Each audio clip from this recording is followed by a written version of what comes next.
We begin tonight with the fallout, a major loss for Donald Trump in Wisconsin. Trump tonight taking aim at Ted Cruz and those in the party who he says are trying to stop him. This loss increases the chances now of a contested convention. Ted Cruz hoping his win helps him next in New York. But there was a moment today in the Bronx that was not welcoming. From this point on, Trump would need to win 60% of the remaining delegates or there will be a fight in Cleveland. ABC's Tom Yamas leading us off. Today in New York, Donald Trump sounding like a man under siege. You know, Lion Ted Cruz came today. He couldn't draw 100 people. 100 people. Do you remember during the debate when he started lecturing me on New York values like we're no good? Walloped in Wisconsin by Senator Ted Cruz, Trump now lashing out. His campaign claiming Cruz is worse than a puppet, a Trojan horse being used by the party bosses attempting to steal the nomination from Mr. Trump. But today, Trump campaign sources tell ABC News there is tension within the billionaire's own team and that Trump's children have expressed concern about campaign manager Corey Lewandowski. Trump brushes it off.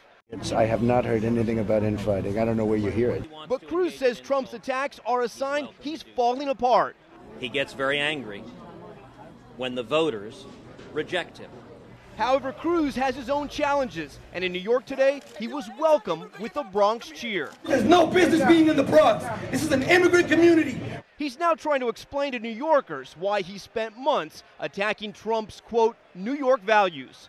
You know, I think most people know exactly what New York values are. I am from New York. Well, you're from New York, so you might not. But I promise you in the state of South Carolina, they do. Trump saying those comments will haunt the Texas senator. George Stephanopoulos asking Cruz about that today. He told the Wall Street Journal today, you can't imagine any New Yorker voting for you. He said Ted Cruz doesn't care about New Yorkers, doesn't like New Yorkers. He's mocking New Yorkers. Let me be very clear. The people that I was talking about are the liberal New York Democrats who have hammered this state. It is people like Mayor Bill de Blasio. It is people like Governor Cuomo. And Donald Trump, you're saying? Who has funded them all. Tom Yamas with us live tonight. Tom, a stinging loss in Wisconsin for Trump. We've been looking at these exit polls. More than half of Republican voters saying they would be concerned or scared by a Trump presidency, but some going even further. That's right, Dave. And an exit poll out of Wisconsin showed that in a head-to-head matchup against Hillary Clinton versus Donald Trump, 10% of Republicans would actually vote for Hillary Clinton. That's an awful sign for Trump, who would need his entire party behind him if he wants to beat the Democratic nominee in November. Tom Yamas leading us off tonight. Tom, thank you. And more of George's interview with Ted Cruz tomorrow morning on GMA.